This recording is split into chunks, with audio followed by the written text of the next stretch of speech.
there's a huge difference in how I felt and performed if I had supportive leaders and supportive teams. So I definitely was working in high pressure, high demand environments. I just started noticing how much of a difference that makes. It's a no-brainer that when we feel good, we perform better.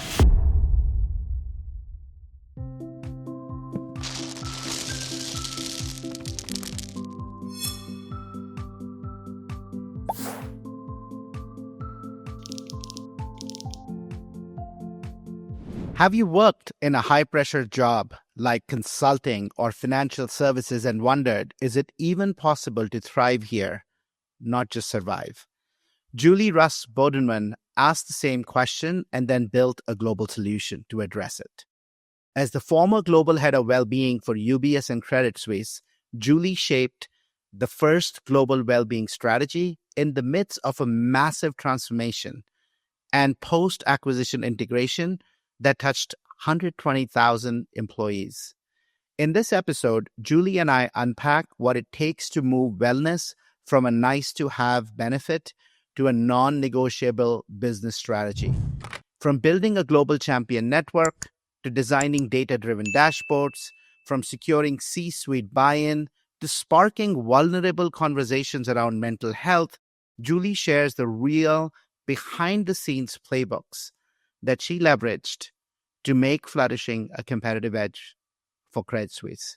Whether you're a leader, HR professional, or someone who simply cares about building human-centered workplaces, this episode is filled with insights, inspiration, and action.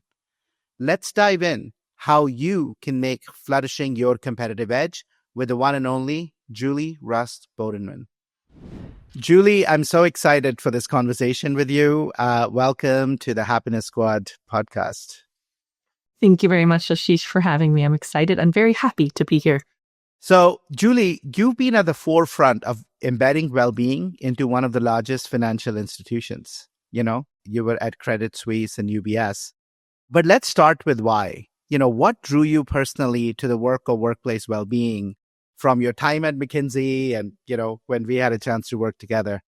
What was your why behind it? Yeah, actually, our time at McKinsey certainly shaped this why. So I'll get into that. But there were definitely multiple factors. So at McKinsey, I was focused on supporting global clients with large-scale transformations and post-merger integrations, really helping them bring about large change. And we really focused on cultural aspects. We were very much of the belief you can't transform an organization successfully if you don't focus on the culture and the people. Mm-hmm. What we didn't focus on necessarily is how we support our employees' health during that journey to help them manage the uncertainty and to manage the change. We were more focused on what kind of skills does the workforce need? How do we communicate? And we were focused on leadership skills. So we focused well on that dimension. But what I found working for several clients is that many of them were stressed and didn't feel enough support from their own organizations. So that was the first aspect where I realized there's a gap here that we're not addressing. Yeah. Secondly, I then went to do my MBA. And after the MBA, a lot of my friends, as well as, noticing with colleagues and even neighbors and in my environment, a lot of people told me about how they were struggling with burnouts, intense bouts of depression. So I started paying more attention. I myself had the experience that there's a huge difference in how I felt and performed if I had supportive leaders and supportive teams. Yeah. So I definitely was working in high pressure, high demand environments. I just started noticing how much of a difference that makes. And then I saw, by coincidence, a LinkedIn post from a colleague who launched a mental health startup to support employee well-being within corporates. And I just knew in my gut, this is where I want to make an impact. This is where I want to help. Yeah, I love it. Very similar story for me, Julie, right? 17 years at the firm. My first 12 years were all about large-scale transformations. But then, driving performance. But I think oftentimes, even though we focused on culture, I realized that we weren't actually really focusing on health of our biggest asset, which is our people. We talked about physical assets. We talked about fleets. We talked about machines. We talked about marketing campaigns. We talked about retail stores. And we looked at those continuously. But when it came to our people assets, we talked about culture. Somehow it became this other thing rather than actually the thing that drives performance, that drives creativity, that drives innovation. And so no, I love that parallel in our kind of growing up origin stories. When did, so recognizing we need to do this is important, but was there a specific moment where you realized that well-being wasn't just a nice to have, but a fundamental business imperative that every CEO and board needs to care about? Yes, there were multiple moments. I mean, it's a rational conclusion, right? When we're healthy, we perform better. I don't think anyone would disagree with that. And the McKinsey Health Institute estimates like $1 trillion a year globally are lost in productivity due to poor health and well-being. It's a really big statistic. But I realized for myself way before I knew any of that research, even before I knew the term well-being, because I saw it in myself. Yep. And in my teams. Early on in my career, before being a consultant, I was also a journalist. And from those two experiences, two of them really stuck with me. Once we pulled an all-nighter. We suddenly had to redo a deck overnight to be sent to the CEO the next morning. And basically the next day, our team, the rest of the team that came in, had to spend the rest of the day fixing our mistakes. It was really wasteful. It was not productive at all because we weren't energized. We just couldn't, you need to take breaks, you need to recharge, you need to sleep. And we weren't doing that. And the second observation for me was when I would spend more time worrying instead of working about the consequences. So if there was low psychological safety, I was worried, for example, that I would be blamed for not coming up with a great story idea for the next day, or that I wouldn't be able to chase down someone who needs to interview. And it basically made me lose my creativity. I froze. And that's also not what a news outlet wants.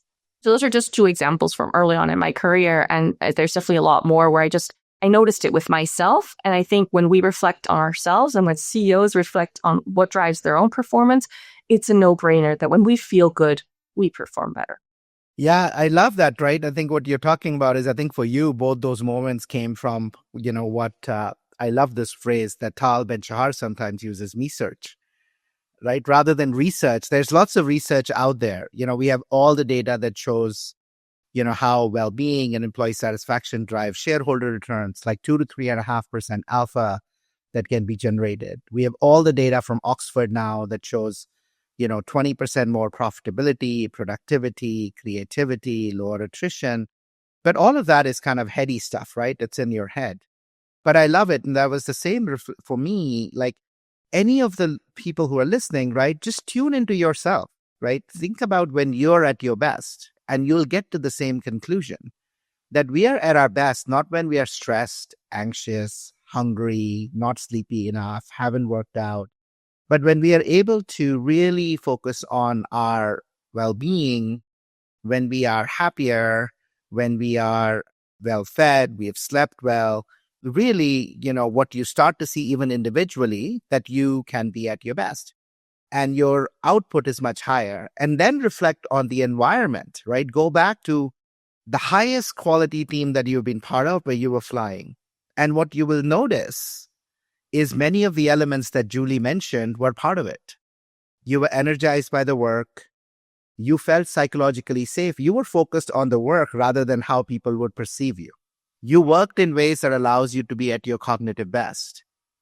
Not back-to-back meetings and no breaks and sleepless nights. Those lead to quality errors and actually lack of creativity. We just get humdrum answers. So I think research is a good place. I think, and those became the two formative moments for you, Julie, right? That just said, hey, listen, I almost wish sometimes we all had a little, dial on our head that showed from 0 to 100, where is somebody operating from? I think it might create a more human world.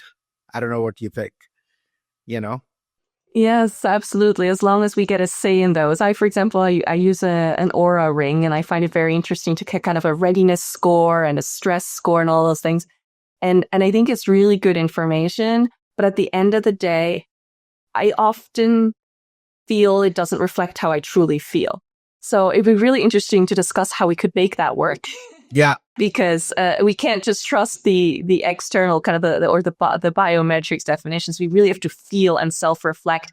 How am I actually doing? Objectively, fine, I got 8 hours of sleep last night, but do I feel re-energized? Yep. Yeah. And I think it's there's a practice, Julie, that I've been asking my clients to incorporate. Like it's a 1-minute check-in. It's an energy check-in, right? Around the team as you kick things off. 1 minute, let's ground ourselves to be present where we are. And just a simple question on a 1 to 10 scale. 10 is I am on fire. I can take on any problem in the world. To, 1, I am like really depleted. Where are you? Right? And there is no discussion, nothing, but that way it allows us jointly to sense into where the team is. And where somebody might have a sick child and I was up all night and I'm not at my best, and we can give them grace. But if we continuously see that we are operating at a 2 or a 3 or a 5 as a holistic team, then I think it invites a reflection to say, I don't care what the devices say, but hey, we know we can't be at our best at this level. So what's something we want to shift, right? Till the day we get little meters, but till then. So look, I want to talk a little bit about, your mandate at Credit Suisse when you joined them. I always say you only leave McKinsey once. And so it's always a big move on where we go, right? And I want to go into a little bit about your mandate at Credit Suisse and how you went about building their first global well-being strategy. Yep, absolutely. Happy to share that. I actually, just to your point about you only leave McKinsey or generally consulting or any company once, right? I felt at home at Credit Suisse very, very quickly. Within 2 to 3 weeks, I felt like this was a great place with really motivated people. I joined at a time, for those of you who aren't familiar with Credit Suisse situation, a very, very large transformation. The company was in very difficult financial situation. And only actually within a year of me joining them, they were acquired by UBS. And everyone was pulling together to really try to save this company. So it was a really tough, but also a beautiful time to join. And my mandate was to really design and implement the first global well-being strategy. So to identify the gaps in the well-being program, align the existing efforts, and really increase the impact by working together across the organization, collaborating towards a clear North Star with clear priorities and initiatives. What I first did was I was lucky enough to be able to leverage a diagnostic that had been made by an external consultancy to identify the strategic and cultural gaps in the well-being program. So I was able to have a very data-driven approach with that, as well as employee survey data, as well as interviews to really come up with a hypothesis of what would be our best strategy to address these factors. First, we created a global governance for decision-making to really build it together, because well-being isn't about an HR initiative. It needs to be driven by the business. There needs to be leadership commitment. There needs to be alignment across the different areas of the organization that impact well-being, which, includes benefits. It includes facility management. It includes IT. Of course, the business itself, as I mentioned already, all of the processes, the employee experience teams, the culture teams, the D&I teams, the leadership development teams, all of these teams influence our employee well-being. And it's really not about creating a separate program. So we brought together that global governance. We set a vision, a framework. We created a 3-year plan with 5 priorities and the key initiatives we would launch to drive those 5 priorities or achieve those priorities. We got our first global well-being budget. It was small, but it was enough to launch pilots and really test and see what works, and then scale that. See what would really have an impact before we scale, and therefore use our resources quite efficiently. We also wanted to have a more data-driven approach. When I first got there was no, employee health or well-being dashboard. It was the first time we were bringing together health data quantitative HR health data with qualitative data from the employee surveys, and really being able to drive decision-making that way. And we decided to use that data to always ask ourselves, are we still working on the right things? And we really focused on the cultural dimension. So finding a C-suite sponsor. So we had 2 C-suite sponsors. We set up a wellbeing champion network to really drive wellbeing in the business. And we focused on leadership engagement and training. We focused on, increasing psychological safety through a mental health awareness campaign. And we provided individuals support to really access some more innovative health resources and ensure equal global access, which we didn't have at the time. So really holistic, right? Let's take each one of these components and tear them apart, because I think it is actually a really beautiful case of actually having gone in. There were some programs probably they were running before, right? Everybody has some wellness benefits, but to your point, is it a holistic strategy? So let's start and do a little bit of that journey, if that's okay, Julie. We'll go into each of the pieces, because I think it'll be a good case study for many others who are in your roles at companies or are kind of looking to say, how do we make this happen? So when you stepped in, tell me a little bit about what the current state was. You talked about there wasn't a well-being strategy, but there were different wellness programs, etc. What did you find? What were the kind of things that were available? And frankly, what did you find was the state? What was the current state, starting state of well-being, if you had to kind of capture that for the organization? Mm-hmm. Well, without going into too much detail, we had some of the benefits teams were running programs with the employee assistance program. We had some trainings that were provided by them. We had mental health first aiders in some of the countries. And we had some of the businesses were also running their trainings. We also had a mental health e-learning for line managers as well as employees. So a lot of good things to start with. There wasn't as much of a focus on involving the senior leadership and in a strategic way moving into a certain direction at the system level. Yeah, it's very it's quite common to what I see in the organizations today, right? They have EAP programs, very low. First, not many people know about them, but they do have them. And often they're there to actually support people who, quote unquote, are struggling, right? Whether it is therapists, etc., that you can access. And then there I find often organizations will have either workshops that they're running with experts or training programs, e-learning or others that people can take.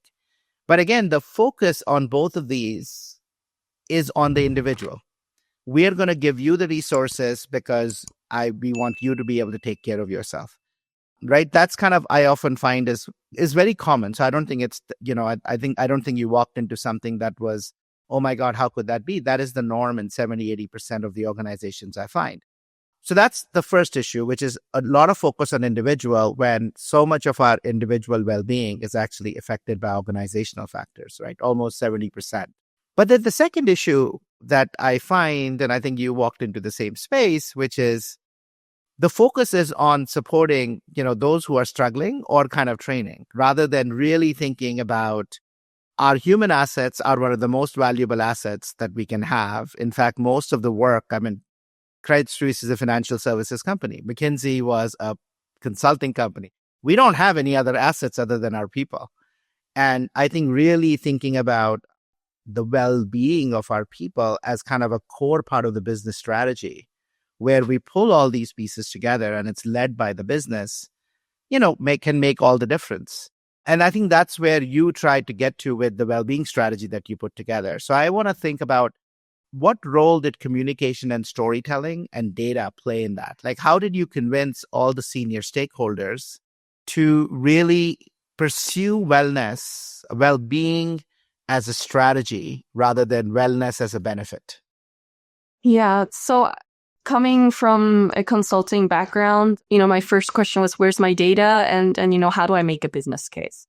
So I actually calculated a business case based on, all the research. If you can increase productivity by 20%, you can decrease your health costs by X%, and absenteeism and presenteeism and all of these things. And I got to a huge number.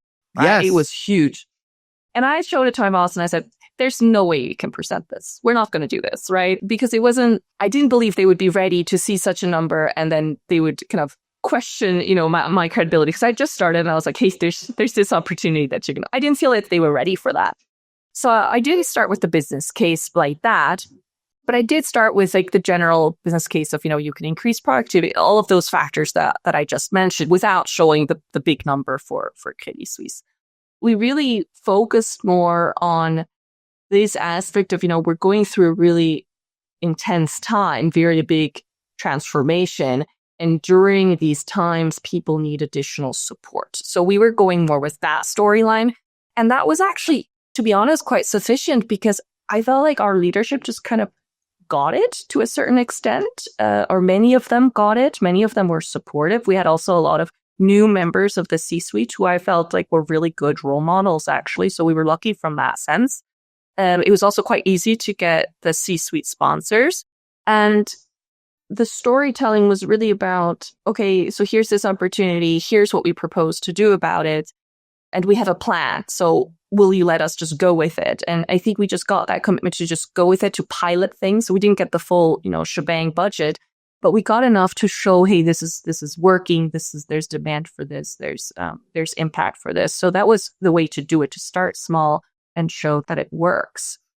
And then the other element that always helps is when regulators pay attention. So there was also a kind of a need to inform the regulators of, what are we doing in this space, and the ESG reports and all of those things. They're always quite helpful to make a case as well.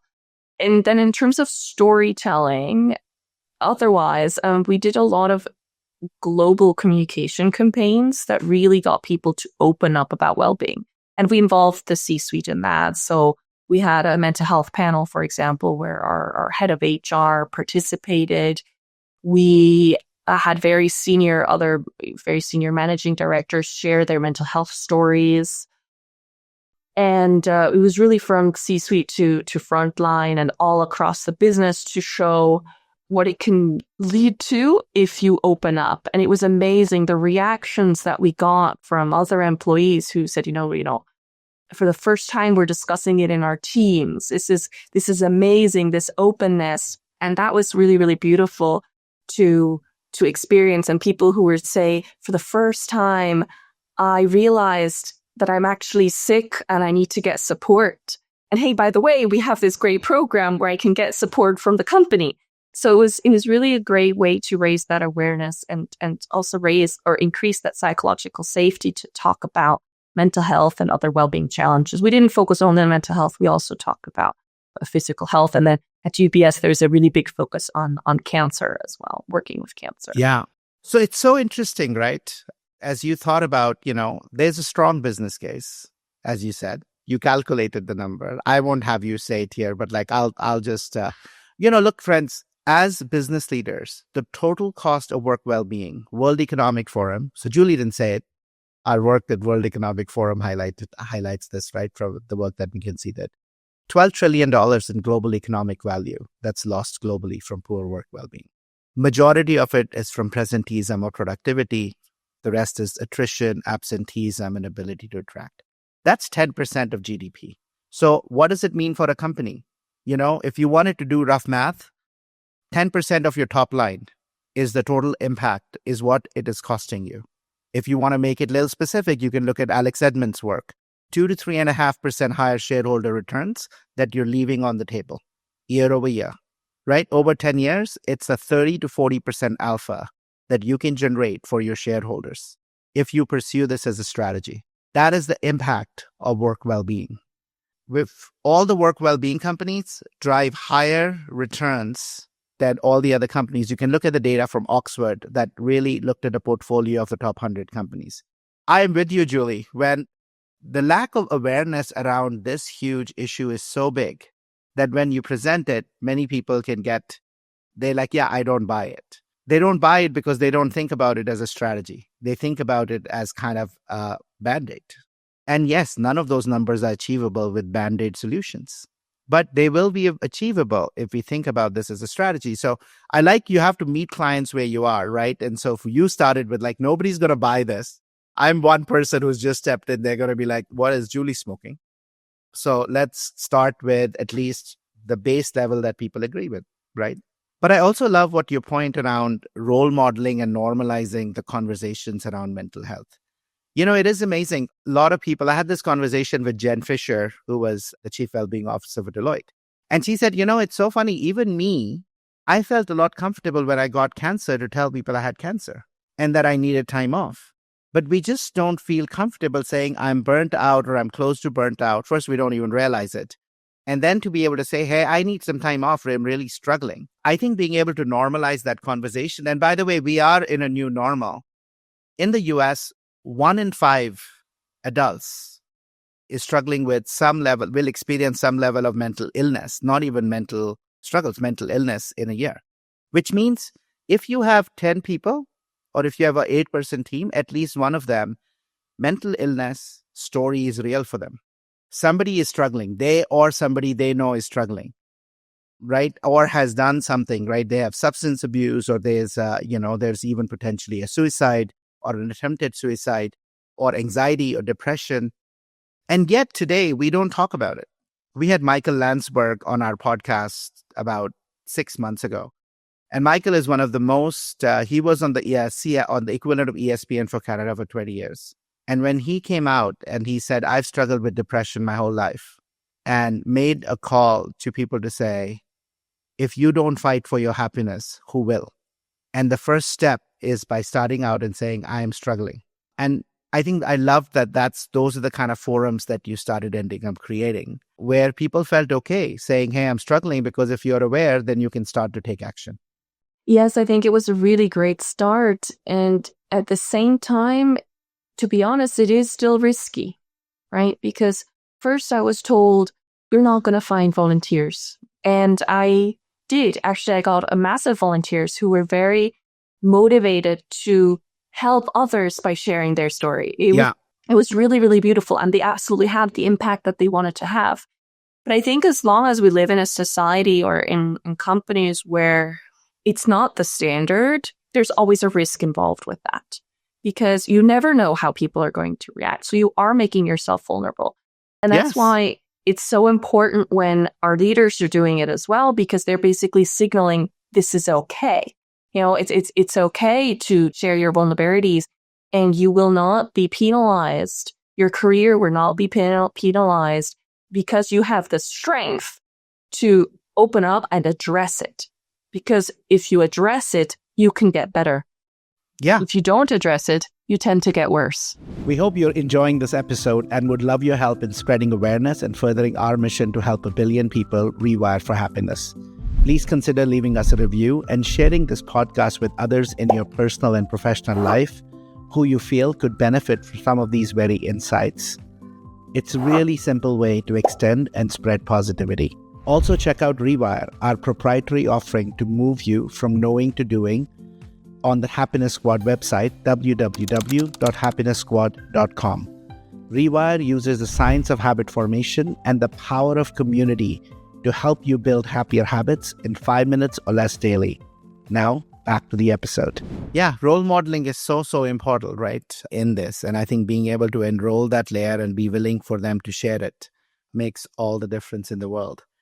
You also highlighted that as regulators start to pay attention, this matters. In fact, I feel flourishing as a strategy, I don't think it's a choice anymore for companies, whether to adopt it or not. The only choice they have is, are they going to be a laggard or are they going to be a leader? Because more and more, even in the US, regulators are starting to demand it. There have been lawsuits that have been awarded. The younger generations are demanding it. They're not going to put up with that. And those that actually really invest in it and get ahead, they're the ones who kind of create these significant returns. Once everybody starts to do it, then it's just a cost. It's just the cost to play.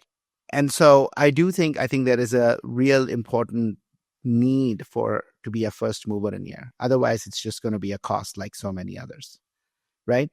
Those who took digital transformations ahead really won share. Then it just became a cost to play. Like if you didn't have it, you were going to lose, but investing in it was just going to keep you where you are, right? It was about stemming the decline. And I think, I feel this is the same space. I think well-being and flourishing, those that move can give themselves an edge. For everybody else, I think it's going to continue to be this big anchor that's holding you down. And then when you're ready, it'll just be a cost. Yeah, and I think that's the hurdle you have to get past, because many companies see well-being as a cost instead of seeing it as actually, as you mentioned, actually 10% top line potential, because it's often, or it's very hard to demonstrate the direct link between well-being and financial performance. There's a lot of research that shows it, but there's so many variables that play into it that it is, at the company level, it is difficult to demonstrate. And even if you do demonstrate it, and you can demonstrate it, and there are methods to get someone to buy into it before you can demonstrate it, that's difficult, because then they have to believe in the vision. They have to believe in the number and actually commit, because without the proper commitment, you won't get the financial returns. We know that. Yeah, no, 100%.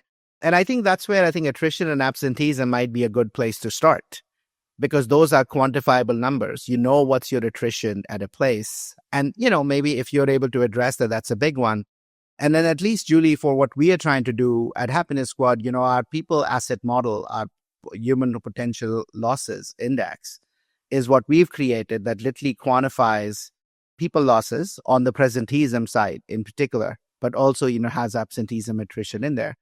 But by breaking it out, we're basically saying measure the inputs, and here's the research that shows if you close this gap, what output you get. But I'm with you. Call centers is a great place. That's why Adam Grant's study on the role of purpose and the role of the impact was done in call centers. That's why Thrive Global is thinking about call centers, because we literally measure productivity in seconds. And, those are places where are good industries for me to kind of think about, because we have the people data. If we now integrate the wellness, stress data into it, data around psychological safety, how people work, I think sooner rather than later, we can show the results, even if you get 6-12 months into it, right? To convince people. The study I'm most proud of, the time when I was at McKinsey, was helping a financial institution really move from the bottom quartile in organizational health to the top quartile. And they did that with a lot of leadership commitment and really a cultural turnaround.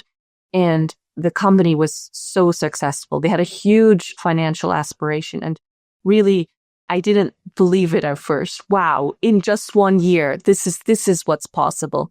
And actually, I also focused there on the call center work stream, interestingly enough, and there were huge productivity gains there. It's a great place to start. So look, I want to switch a little bit, and I want to talk about something that you built, which was amazing. And I think peer networks have consistently been at the heart of many successful transformations and strategies. Google has a GPRS network, and you built a 500 plus employee champion network within the business, within Credit Suisse. Talk to me a little bit about why you did it, and how did you go about mobilizing such a large number of people who said, yes, in addition to my day job, I am happy to take this on. Yeah, so we really built a brand around global well-being. We really gave it a name and a logo, and had a big newsletter where we asked for participation. But we also always recruited champions whenever we did events. So I mentioned already the mental health awareness campaign, which is inspired by the This Is Me campaign led by the mayor of London.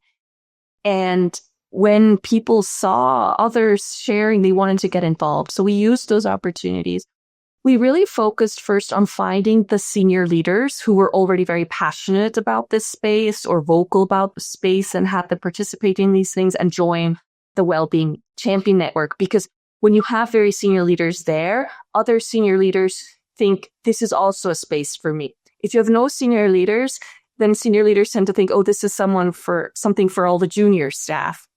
So we actually had a really nice balance between senior leaders all the way to the front line. And we focused really on creating a community.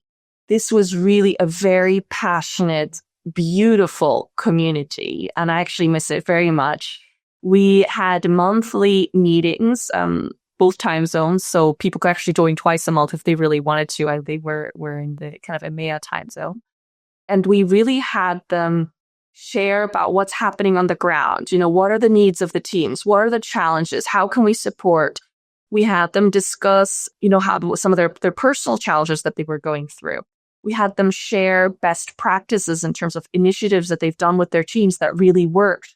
Or we had them brainstorm and do sparing if, something wasn't working. What can we do? And we really leveraged them to support each other as well. Of course, I was also, actively participating in this, of course.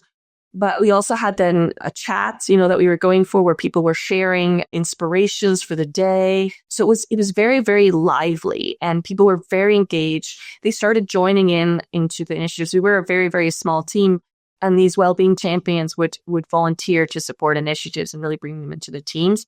So that was really important. We also provided training for them. We trained them on, how you take care of yourself first, right? In terms of to put on your own oxygen mask before you help others. But then also, how do you increase well-being in your team? How can you drive that as a champion? How can you have a discussion around team norms, that improve team dynamics? Because the team dimension is huge for well-being. Yes. So we gave them the tools to do that and to have those discussions. And we ended up winning with champions who had, like me previously, had never heard of the term well-being. And that's not what they were doing. They knew that they wanted to make a change. They wanted to make a positive, to have a positive difference. And this was the form to do that, to help people through the uncertainty, through the change, and really come together. I love it. So a community that meets at least once a week, opportunity to do, once a month, at least opportunity to do twice a month, depending on time zones. It's both a listening. There's a role of a listening. Tell us what you're hearing, what you need, but also here's the tools to go take and basically deploy, right? Deploy within your networks. It is a place where you could belong because you saw all levels, right? Not just the bottom, front line or middle, but really holistically. I love those. And really living, vibrant, supporting each other through many of the learnings. So that's at the heart also of the GPS network. Many of the transformation programs we do, whether it's Rewire or Pearl, I think that ends up playing such a big role. I think because humans supporting others and going on a journey together is what keeps people going, right? Because we all oftentimes fall down, we have our own. And I love that you also made it about not just the organization, but also about them. So what challenges are you facing? Where are you, right? And so creates probably one of the big drivers for you also, given that there were only two of you at the center in the well-being team. And so being able to leverage this broad network is almost critical to amplify your impact in the organization. Yes, absolutely. And as a well-being team, I always say we don't need a big well-being team because at the end of the day, the well-being strategy needs to be lived by the business. We don't even need to call it a well-being strategy, right? It needs to be lived by the people. It's what you feel in your day-to-day. And that's why I believe so much it can't be led just by HR. Of course, you need resources and we worked a lot with external partners. So we were getting scale through that. If you don't work well with external partners, of course, you need a bigger team. So not to get into a discussion of how many resources you need. But my point is, at the end of the day, it cannot be an HR initiative. It needs to be lived by the business. And champions are a way to drive that effort in their organizations. Yeah. But I would say champions aren't enough. It was very impactful, but we also needed to get to the leaders of those different business units to really commit to it and make sure that what our champions were telling us and voicing, we needed to play that feedback back to the leaders and also to consider it in the initiatives that my team was driving in terms of what resources do people need at this time specifically. Julie, did you ever get to some kind of well-being or a health score by organization, by function, by leader that you could then just say, hey, here's where you are versus others are, and hence the reason to move, like those who are in the green or those who are in the red? Did you ever get to something like that? We did that on a qualitative level with our surveys. Our data dashboard that I mentioned, it was actually built and my vision was always to use it to provide really targeted, actionable interventions because you would be able to drill down to a size where you can identify where are my risks, where do I need to do something, for example, with a team coaching or line manager coaching or specific resources for a team. We built it, but we never got to implement it because of the acquisition that happened. So we weren't able to do that quantitative benchmark, we were all able to do at the qualitative benchmark level, but we used the qualitative to make leaders aware of challenges in their organization. But it was on your roadmap. And I think that's an important one, right? Like, friends, if we really buy in to flourishing as a strategy to unlock higher returns, then we need to be rigorous about measuring the state of our human assets just in a rigorous way as we measure the state of our physical assets, right? If you ask your teams for performance and gap to targets, but you don't ask for the same conversation on health, on where we are and what's the gap to where we need to go and what gains are we making, then it doesn't matter how much you spend on well-being or wellness. You're just doing a check the box exercise. You're just pursuing it as a benefit. And frankly, many of those are not going to go anywhere. But if you put the same focus, right, Julie, similar to the dashboard that you were starting to put together, and we really start to look at it, you don't have to treat it as perfect, but start to use it as an indicator. Then you start to actually move the needle. And then you really start to make a difference. On that note, what were some other opportunities that you saw, Julie, personally? And then I want to talk a little bit about the broader, ecosystem of companies that are doing this work. What were some things that you wish you had done differently or sooner from your time there? I think the biggest one really was this dashboard and making it actionable.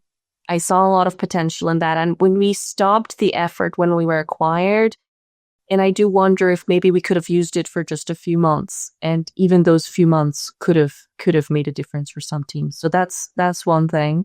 And the second thing is that I learned later is focusing on where I got a yes instead of wasting energy on where I got a no, because often the no would turn into a yes over time. Yeah. So very quickly, rather than try and it also goes to this notion of play to your strengths, not your weaknesses. Right? So this notion of let's find those who are a yes and let's go all in on them rather than try and convince a large mass.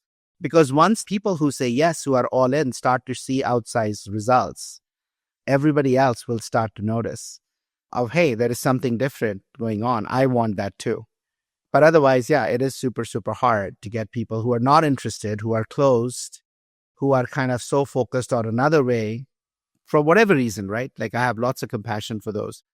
You're not going to convince them. 500 years ago, they were half the world that was convinced Earth was flat. You can show them whatever you want. You weren't going to convince them to get on a ship because they were afraid of falling off the edge of the Earth. Today, only 1% of people believe Earth is flat. Everybody else is at least aligned that Earth is round. I think we'll get there on this flourishing and well-being journey, I'm convinced, in the next 20 to 30 years. But meanwhile, we have to go into this thinking that 90% of the people, even though we can give them data as rigorous as the data that shows Earth is round, as rigorous as shows global warming is real, are going to put their head in the sand and say, yeah, but, and ask 15 questions. So doubling down on those who believe and really helping them win, I think is the biggest impact we can have on the world. Yes, and it's about people. Convincing people. It's also about specific interventions that I wanted to run. So sometimes the organization just wasn't ready for a huge, big commitment, huge, big project. So start small, show it works, and then the bigger commitment will come. Yeah, I love it. So for others that might be starting a similar journey as a well-being, as a well-being leader or a chief wellness officer or a chief happiness officer, now that you've done work in consulting and you've gone and actually ran a program like this for 2.5 years, what advice would you give them, Julie? I would say start with diagnosing what the drivers are in your organization and which ones will have the biggest impact on employee well-being. Then start with the low-hanging fruits that are free or cheap to implement, and you can show success with them first and then really make your case to tackle the bigger buckets, which is what I mentioned before. Then I'd say, secondly, leverage the great things that are already happening. So showcase initiatives that are already making a positive difference somewhere in the organization, scale them, and build openness and momentum for more initiatives to be taken. And thirdly, get leadership buy-in, get them to role model. I'd say start with the C-suite and the first two layers below, and then continue to the middle management. You really need to bring the middle management along.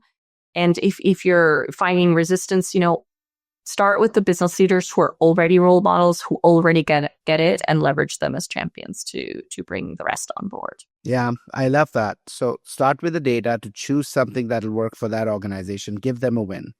And I think most leaders today are struggling with targets that are higher, conditions that are harder, and people who are exhausted, stressed, disengaged. So giving for each business leader a win where we can use people to drive one of the things they care about, I think can be a good place to start. Maybe it shows up in attrition, maybe it is showing up in, absenteeism. A lot of people are leaving or are taking sick leaves. And of course, role modeling, as you said, Julie, is such a big deal. I'm curious about this from a perspective from you. As I've looked at this, and as I look at the data from the McKinsey Health Institute around how big of an impact the job team level interventions play on the overall well-being and burnout. You mentioned starting with the C-suite. Why not actually really focus the whole strategy around activating the middle? Because it's the middle that touches the most number of people. It's the middle that affects the well-being of every person who's working for them more than the therapist ever will. So I'm curious about your take on really thinking and framing the whole opportunity as a middle leader unlock. Just really unfreeze that middle and give them the skills and the resources to get the most out of the leaders of the people that they're leading. I agree that's essential. You need to get the middle management. I'm not convinced that only focusing on the middle management will get you there. I think you need to start with the top first, because a middle manager is always going to be in a very difficult situation by design. They're trying to manage upwards and they're trying to manage downwards. They're typically experiencing quite a lot of pressure, stress, and they're trying to make everyone happy, right? And often making the team happy isn't the same thing as making your boss happy or the senior management happy. So, and the research you just mentioned about managers having a greater impact on an employee than a therapist, or even the same as their romantic partner, that's going to be true for the middle managers as well. So if their manager is, exhibiting a lot of toxic behaviors, is not supportive, doesn't care about their well-being, and is putting in excessive, unrealistic demands on this person, then they're not going to, it's going to be very, very difficult for them to be a supportive leader to their team and to manage to channel all of that stress. So I think that role modeling needs to go from the entire organization. And when I talk to teams, I often got, very motivated middle managers who wanted to work with their teams to improve the team well-being. And in those conversations, it was always said, yeah, but there's only so much we can do because the C-suite, or because the layer above, or the layer above, and the layer above. And I worked with them to realize how much impact they can actually have within a team. So it's very important. The circle of influence is actually very, very important. But it's true, you do reach a certain limit when you can't make decisions on structural or process things that are influencing employee well-being at scale. So for me, the C-suite is very important. Even just that signaling effect. Recently, a CEO, he implemented, for example, he decided the gym would be closed during working hours because he didn't want people to be working at that time. It was one person decided that, we're going to start tracking times where people come in and out of the building, and we're going to implement this many days in the office. And just that was as far as I've heard, it was kind of a one person decision. And if a CEO sends that signal, if it's not okay to be at the gym for 30 minutes during working hours, even though maybe you're working 14-hour days, and they signal, you need to be at the office to be productive, and we're going to check. That's very, very powerful. So that's why I think it needs to be the entire management and not just the middle management. Maybe the answer is the middle path, which is find a C-suite leader who really believes it, but then go all the way through with their help, get and obviously as you think about the diagnostic, highlight the organizational factors that drive well-being, but then really double down on the middle managers as a way to upskill them, make them more resilient, right? Teach them the skills to be more adaptable and resilient. You have the senior level buy-ins in that function, in that group, but then really go all the way through. Give them the skills so they can change the work rather than just give people mental health apps, because it's the work and it's the job design that's driving so much of the impact, especially for organizations like that. So look, we're almost at the end of the hour of our time together. I would love to know, look, you can't do any of this work out there unless you learn a model to take care of yourself. You can't pour from an empty cup. So Julie, I'm curious, what are some of your personal practices that have become foundational to your well-being that allows you to make sure that you can be at your best? Yeah, obviously very important that we start with ourselves. And I would say that to any CEO as well, right? Start with yourself and focus on your health, and you'll have a very positive impact on the rest of the organization. For myself, I prioritize sleep. We have family naps on the weekends. We go to the gym together, and then we take a family nap in the afternoon. I focus on a balanced diet. I had to learn the hard way early on in my career that stress can really negatively impact, our digestive system and our energy. So I did some nutrition coaching, and that really, really helped me improve my energy levels.